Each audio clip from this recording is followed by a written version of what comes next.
actually, Keith came up with the name Optimo because a liquid track, which he had loved for years prior to the party, but I think maybe he had an idea of what he wanted to put across through the party, which was this sort of raw percussive feel, wasn't it? Originally, when we started, loose but rhythmic, very free, lots of things colliding, lots of ideas, which is what the club became. So the song kind of perfectly summed up the ethos. I just like the word Optimo because it's a word that doesn't have any meaning associated, it's just a word.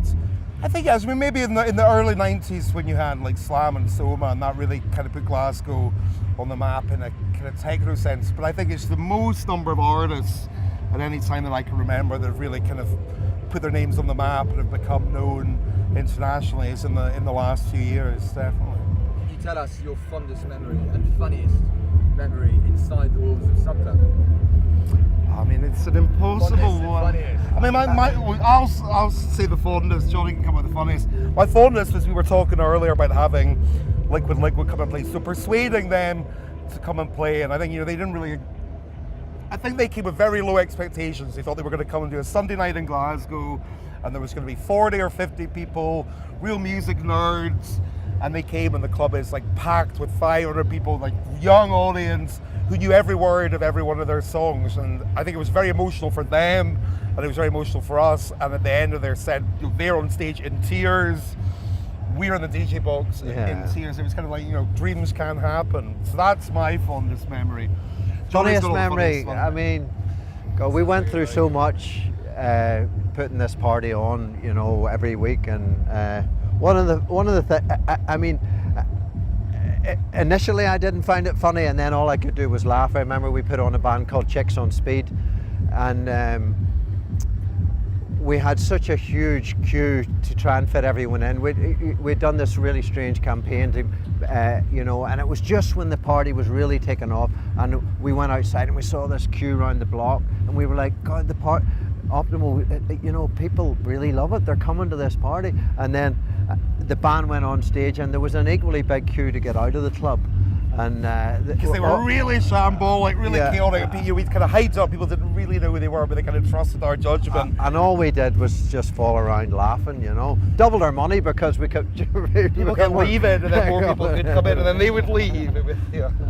But we did some really stupid things over the years, and got away with most of them. Ended up in the police station a couple of times, nice. But it was really fun, and that, we'd never go back to doing a weekly residency, but we really had the good times, putting that party on. Every week for 13 years, it was magical. Magical.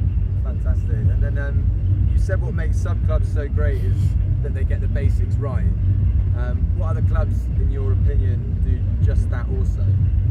I mean, there's somewhere we played recently that really, really blew us away, which was this club Ohm in Berlin, which is part of Tresor. It's a small room, 250, 300 capacity, but there's just, you can have everything right in a room, but unless there's a kind of magical ingredient, something that you can't quite put your fingers on, that space, the space had. You couldn't think and sit down and go, this is how you create it.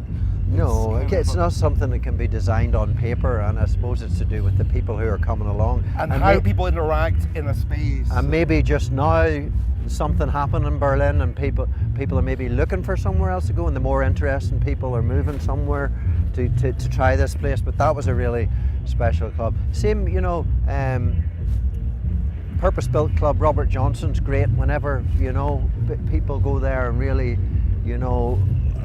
again, it's out of Frankfurt a bit, so it's a destination, and so when people go there, they really get stuck in and really, really have a great time when they're there. The school in Amsterdam is really amazing. Where a lot of love and you can feel the love that was put into the place, and somehow that comes out in the people that go in the atmosphere. It's also the darkest club I think I've ever. I mean, you literally cannot see that far in front of your face. Yeah. And one place we went to a couple of weeks ago, in terms of sound system, it was phenomenal. It was a place called Blitz in Munich, a new club. with a void system, and it was quite incredible to see how thoroughly they had executed that. I mean, probably some of the best sound we've ever heard.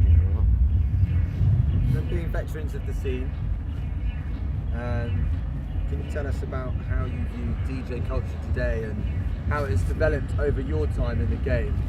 Diplo said this week that it's cheesy and embarrassing. But there's multiple, it's like, there's multiple universes of DJing. Yeah. So the world that Diplo lives in is like a completely parallel universe to the one that we're in, and we never interact or very closely. So it's like a Venn diagram, and there's the tiniest overlap. Yeah. So yeah, sure, it can be cheesy, but it can also be really amazing. In many ways, I think the circles we move in, it's the best music. There's the most number of great DJs playing the best music at any time I can remember. There's sides to the whole DJ scene and culture that are all about the cult of personality, cheesiness, too much marketing that I don't like, but overall, the world we live in, I think is as in root health as it's ever been. I'm sure in the last few years you've got lots of phones reaching up to the ceiling. What is your thought on Shazamming in clubs and Shazamming in general? Are you pro it and feel that the music should be the ultimate shared form, or are you against it? I have no issue with it. If people want to know, I mean, for me, DJing was always about trying to introduce as many people as much music as possible. So if someone comes up to me in my set and asks what a record is, I'm always happy to tell them, because it's about sharing and introducing music to people. People want to Shazam, I've no issue. It can be annoying when the whole club's standing there. But as long as they're not spending the whole night and they're still having a good time, that's fine. If they want to find out what music is, sometimes it's nice to play things that you know are unShazammable, and you see people kind of... It's a very private process when you're alone before packing for the weekend, and we play vinyl mainly, and that's quite a private process when you're thinking about your 2 or 3 gigs that weekend and selection. And certainly there's moments of inspiration within your set, but I can honestly say that we rarely know what record we're going to start a set with and what direction we're going to. It's about watching the people and about... I think that's the secret. It's really watching the crowd, and I think we're quite adaptable, that we will... Some DJs go, this is what we're going to do, and they just do it, whereas we'll think about the environment we're in, what's happened before, what's going to happen afterwards, and maybe change slightly.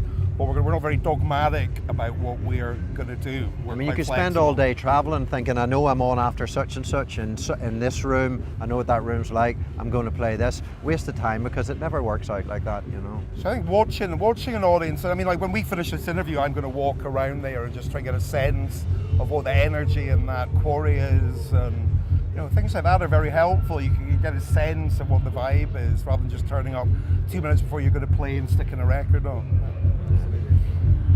Obviously, Houghton Festival curated by Craig Richards. Can you tell us about how you know Craig and how you were approached to the festival? I mean, I think I've known Craig so long, it's hard to remember how we first met. Probably at Fabric. Yeah. I've known him for many, many years. We're very happy when he said that he wanted us to be part of this. Got here, really had no idea what to expect until we came on the site, and I mean, it's incredible. The place, the production, walking about, seeing the kind of people here. It seems like the perfect festival, and for the first time it's been done. Wow, I'm amazed. Very impressed. There are so many dance music festivals that are just executed in a really boring way, and we come in here across the site, it's notably different, and that's spectacular, that stage, that sort of natural amphitheatre. Tell all the love's been put into it. Yeah. It's not a festival that's designed just to eke out as much money out of everyone's pockets. The cater, I mean, we're just having something to eat. The options for everything's been really thought of. A lot of love has been. And the sound seems nice on all the stages, and the programming of the artists. Great. Get long sets. So many festivals we play, we get an hour and a half. Here we get 4 hours. Goes 24 hours. Very unusual in the UK anyway. Lastly, if you had to play one track as your final track for a month's worth of gigs, what would it be? I can tell you what Keith's would be. What would it be? It would be... What would it be? You're out of shot. What would it be? It might be Slayer. Angel of Death. I don't know what it would be. I mean, if we were ending a night, I like to leave it on something that people are gonna remember. So it would probably be a song. Yeah. But I don't know what song that would be. Again.